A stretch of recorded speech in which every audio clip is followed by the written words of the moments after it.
وہ لوگ جنہیں اللہ کے رسول صلی اللہ علیہ وسلم نے آسمان کے ستاروں کے مانند کہا۔ میرے صحابہ ستاروں کی طرح ہیں، تم جس کی پیروی کرو گے ہدایت پاؤ گے۔ وہ افضل لوگ جنہیں تکلیف دینا یعنی اللہ کے رسول صلی اللہ علیہ وسلم کو تکلیف دینا ہے۔ جس نے میرے صحابہ کو تکلیف دی اس نے مجھے تکلیف دی۔ امت کے وہ بہترین لوگ جن سے محبت کرنا ایمان کا حصہ ہے اور بغض رکھنا نفاق کی علامت ہے۔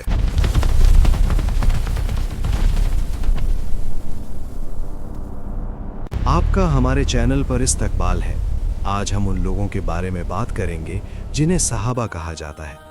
یہ اس امت کے حسین اور بہترین لوگ ہیں جنہیں صحابہ کا خطاب حاصل ہوا۔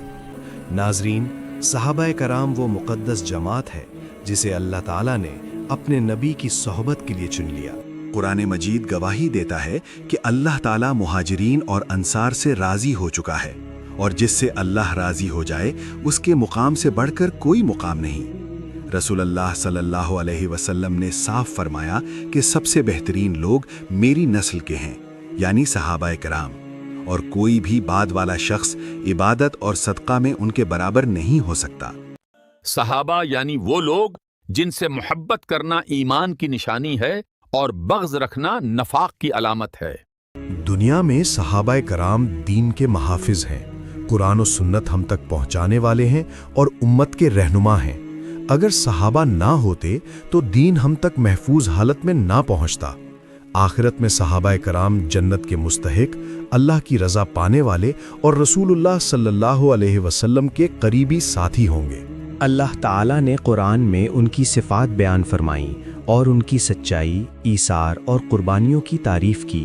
اسی وجہ سے صحابہ امت کے لیے حق و باطل میں فرق کرنے کا معیار بنے۔ دنیا میں صحابہ نے عدل، تقوی اور دیانت کے ساتھ خلافت و قیادت سنبھالی اور اسلام کو اقوام عالم تک پہنچایا، جبکہ آخرت میں وہ اللہ کی خاص رحمت، بلند درجات اور رسول اللہ صلی اللہ علیہ وسلم کی رفاقت کے مستحق ہوں گے۔ ان صحابہ میں کچھ 10 ایسے صحابہ ہیں جنہیں عشرۂ مبشرہ صحابہ کا خطاب حاصل ہوا، اور عشرۂ مبشرہ صحابہ یعنی وہ صحابہ جنہیں رسول اللہ صلی اللہ علیہ وسلم نے اسی دنیا میں جنت کی بشارت دی، جن میں سب سے پہلے نام اسلام کے پہلے مسلمان حضرت ابو بکر رضی اللہ عنہ کا آتا ہے، اور دوسرا نام ان کا آتا ہے جن کے اسلام قبول کرنے پر کفر کی آخری سانسیں شروع ہو چکی تھیں، یعنی حضرت عمر رضی اللہ عنہ۔ پھر نام آتا ہے حضرت عثمان، حضرت علی، حضرت طلحہ، حضرت زبیر، حضرت عبد الرحمن بن عوف، حضرت سعد بن ابی وقاص، حضرت سعید بن زید اور حضرت ابو عبیدہ بن جراح۔ ان سب کا احترام ایمان کا حصہ ہے، ان میں کسی ایک کی بھی توہین گمراہی ہے۔ یہ وہ 10 صحابہ ہیں جنہیں اللہ کے رسول نے دنیا ہی میں جنت کی بشارت دی۔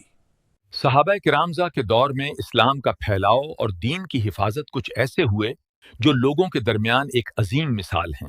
صحابہ کرام کے دور میں اسلام تلوار یا جبر سے نہیں بلکہ ایمان، کردار اور قربانی کے ذریعے پھیلا۔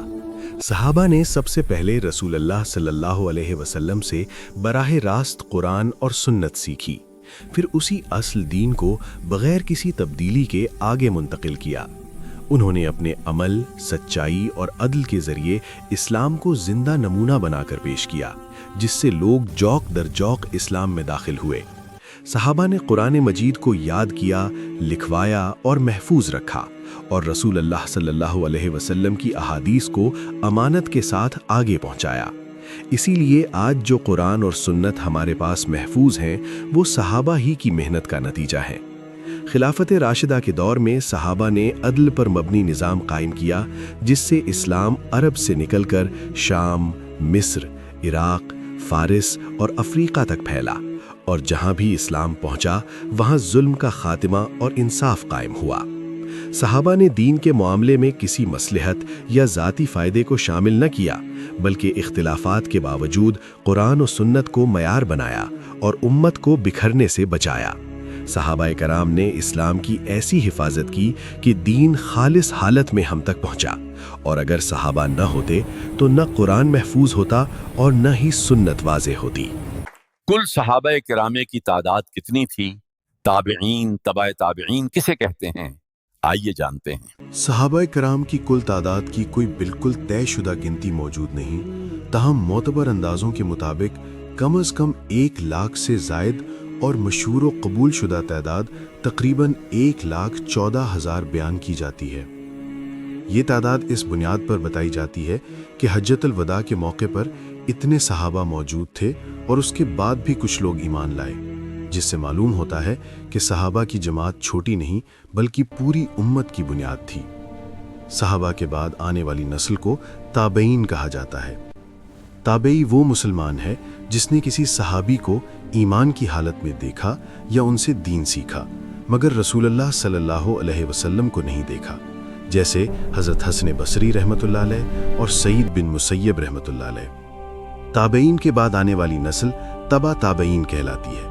تبع تابعی وہ مسلمان ہوتا ہے جس نے کسی تابعی رحمۃ اللہ علیہ سے دین حاصل کیا ہو مگر کسی صحابی کو نہ دیکھا ہو، جیسے امام ابو حنیفہ رحمۃ اللہ علیہ اور امام مالک رحمۃ اللہ علیہ۔ رسول اللہ صلی اللہ علیہ وسلم نے فرمایا، سب سے بہترین لوگ میری نسل کے ہیں، پھر وہ جو ان کے بعد ہیں، اور پھر وہ جو ان کے بعد ہیں۔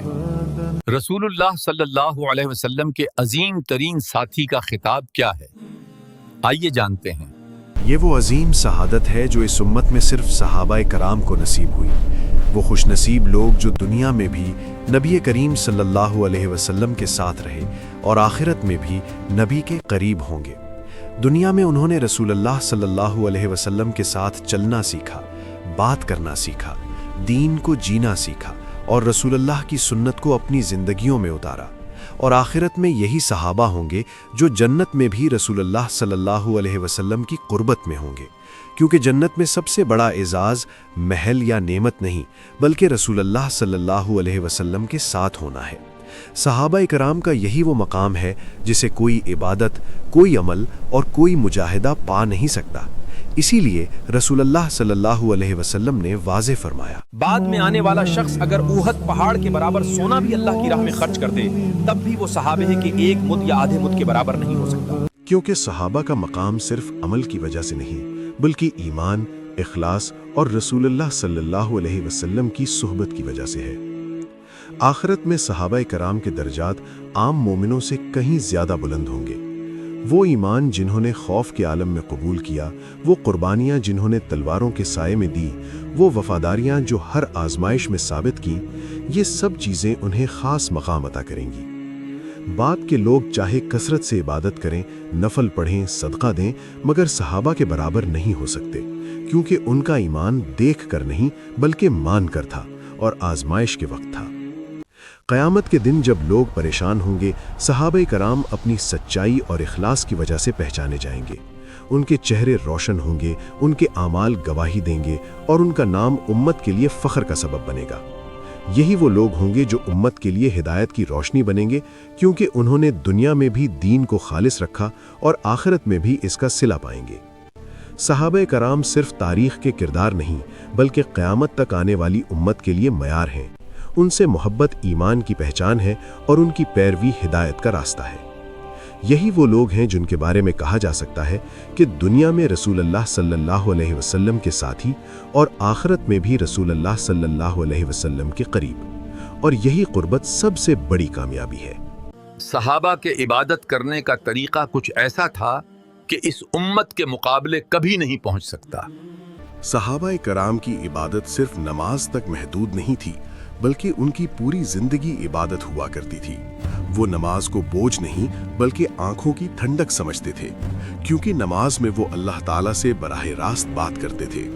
ان کی عبادت کی سب سے نمایاں صفت اخلاص تھی۔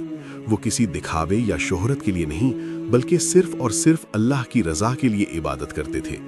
راتوں کو قیام کرتے، تنہائی میں اللہ کے حضور روتے اور اس بات کی کوشش کرتے کہ ان کی عبادت کسی کو نظر نہ آئے۔ قرآن مجید ان کی عبادت کا مرکز تھا۔ وہ قرآن پڑھتے بھی تھے، سنتے بھی تھے اور سب سے بڑھ کر اس پر مکمل عمل کرتے تھے۔ صحابہ کی عبادت میں خوف خدا اور اللہ کی رحمت کی امید دونوں شامل ہوتی تھی۔